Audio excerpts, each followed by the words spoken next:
مساء الجمال على عيونكم. اتمنى تكونوا بخير ان شاء الله. هنعمل مع بعض فيديو سهل وسريع. هنعمل الحمام بطريقة بسيطة جدا، اي حد ممكن يجربه، حتى البنات الصغيرين ممكن يجربوه من غير ما يفرقع معاهم ولا اي حاجة. وهنعمله بلسان العصفور مش بالرز ولا بالفريك، وكمان هنعمله في الطاجن. طبعا التقديم يكون حسب الرغبة، طبعا مع رشة المكسرات دي هتودي في مكان تاني بصراحة. طعمه في منتهى الروعة، وكمان لما بيتعمل بإيديكي في بيتك وضمن نظافته احسن من المطاعم كمان. وانا استخدمت الحمام الصغير، مش صغير، اللي هو حمام الزغاليل، اللي هو لا صغير لا كبير. طعمه في منتهى الروعة. هنبدأ مع بعض في الطريقة على طول بدون اي مقدمات كتير. هنقول المقادير دي واحنا شغالين عشان هما كتير بصراحة. معايا في الخلاط بصلاية متوسطة دي لتتبيلة الحمام، ومعايا طماطمية برضو متوسطة، وراس توم، ونص قرن شطة أحمر، وعصير ليمونتين، معلقتين صغيرين ملح، معلقتين صغيرين فلفل اسود. هنضرب كل ده مع بعض في الخلاط. دي التتبيلة اللي هننقع فيها الحمام. طبعا الحمام متنضف كويس ومتنشف ومخلي من تحت الجلد كده، مفرغينه كويس خالص عشان خاطر يشرب التتبيلة كلها. هندخل التتبيلة في كل الأجزاء بتاعته كده بالشكل ده.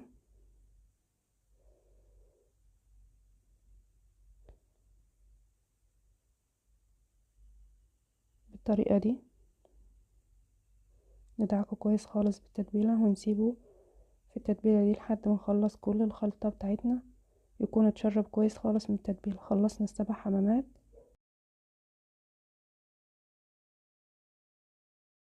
في طاسة سخنة على النار فيها معلقة من الزيت او السمنة اللي تحبوا تشتغلوا بيه، ومعايا ربع كيلو من اللحمة المفرومة.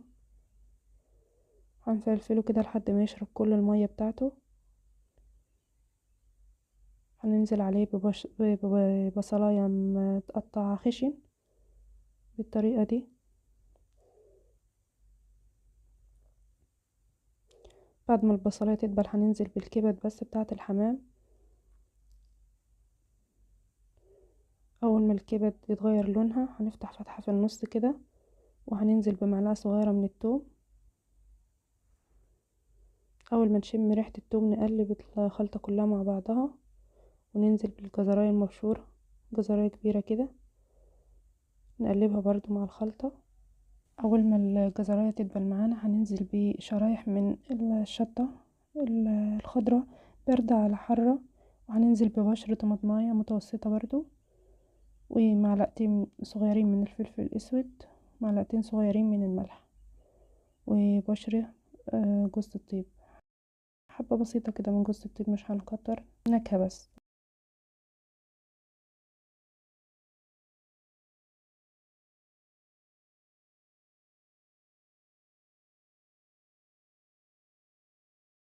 بعد كده ننزل بحزمة شبت متقطعة ناعم.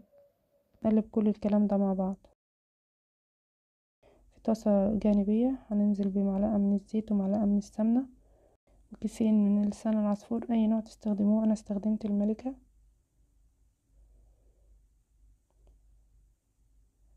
وهنحمره تحميرة، نص تحميرة كده، يعني لون ذهبي فاتح خالص. بعد كده هناخده ننزل بيه على الخلطة اللي احنا عملناها من الاول،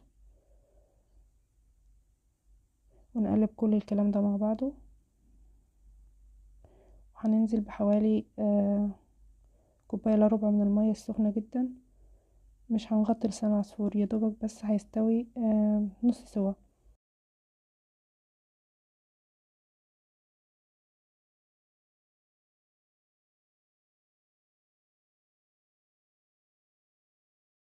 وهنظبط الملح بتاعه طبعا، ونقلب بعد ما ضفنا الملح، ونسيبه على نار هادية لحد ما يتشرب المية بتاعته. هنطفي النار وناخد منه الجزء اللي احنا هنحشي بيه الحمام في حاجة جانبية كده علشان خاطر ما نزفرش كل الكمية، ونسيبهم يبردوا. وباقي كمية لسان العصفور هنحط عليه مية سخنة ونسويه عشان هنستخدمه بعدين. طبعا هنسوي الحمام في طاجن، مش هنسويه في الشوربة.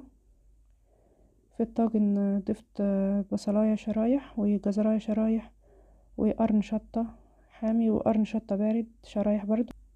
ضفت عليهم رشة من الفلفل الأسود بس كده، مش هنضيف مادة دهنية ولا أي حاجة. بعد كده هنجيب الحمام معانا كده تشرب من التتبيلة كويس خالص. هنبدأ بقى نحشيه. هنحشي تحت الجلد ونزود أكتر كمية تحت الجلد اللي هو عند الرقبة، ومنكترش جامد في الأطراف عشان الحمامة ما تفرقعش مننا، وعلى الصدر برضو حاجة خفيفة خالص علشان خاطر برضو الحمامة ما تفرقعش معانا. يعني حوالي معلقتين كبار كده مليانين من الخلطة. اهم حاجة عندنا ان الرقبة تتملى كويس شوية كده، ونفرغ على عند الصدر عشان خاطر ما تتبهدلش معانا وتفرقع.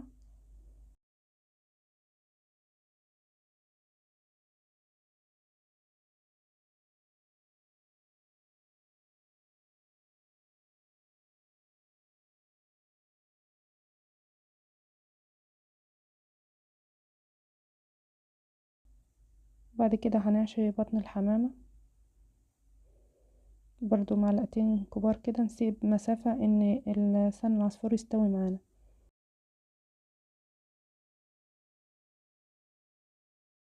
هنكتف الحمامة بالشكل ده وننضفها بقى من الخارج ونظبط شكلها كده، ونرصها بقى في الطاجن على الخضار اللي احنا حطيناه فرش تحت.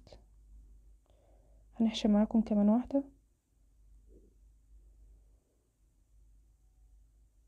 ايوه بالشكل ده، وان شاء الله مش هتفرقع ولا اي حاجة.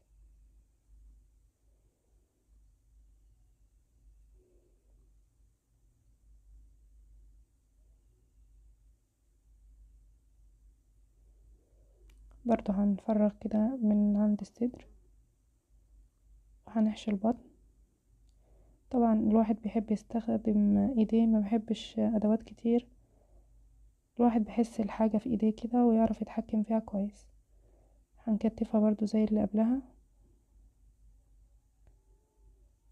وننضفها كويس جدا من اي زوائد عليها.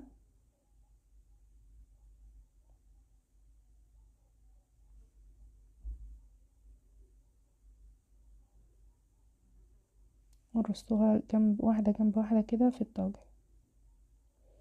زيادة أكيد ممكن نقفل من تحت كده بخلة والرقبة كمان بخلة، بس ممكن نستغنى عن الخطوة ديت علشان أصلا مش هيفرقع إن شاء الله ولا أي حاجة. طبعا لو سويناه في شوربة، الشوربة هتضيع النكهة وكل اللي احنا عملناه والتتبيلة وكل الكلام ده. أنا حبيت أسويه في طاجن بطريقة جديدة كده، وبرضو علشان كل الناس ممكن تجربه إن شاء الله مش هيفرقع برضو. ضفت حوالي نص كوباية من المية السخنة، ومعايا حوالي معلقة من الزبدة كده. هسيحها بس، وبعد كده هدهن وش الحمام علشان لما اغطيه بورق الزبدة والورق الفويل ما يلزقش فيه ويبوظلي الشكل بتاعه، وكمان ياخد تحميرة كده تحت الشواية برضو وتديله نكهة وطعم. طبعا الزبدة لا يعلى عليها. طبعا لو الحمام يعني كبير قوي بياخد حوالي 40 دقيقة، لو صغير اللي هو الزغاليل اللي هي حلوة دي بياخد حوالي 35 دقيقة، من 30 ل35 دقيقة يعني. ده بقى التتبيلة اللي كان مكان الحمام. طبعا لا فيها زفارة ولا أي حاجة، فهنضيفها برضو. نغطيها بورق الزبدة ورق الفويل وندخلها الفرن على درجة حرارة مدة 35 دقيقة كده. بعد كده استوى اهو معانا، ومعايا صينية مدهونة من السمنة. هنرص فيها الحمام وندخله تحت الشواية ياخد لون كده 5 دقايق من جميع الجهات. طبعا الصوص والبهاريز اللي تحت الحمام دي اطعم من الحمام نفسه كمان.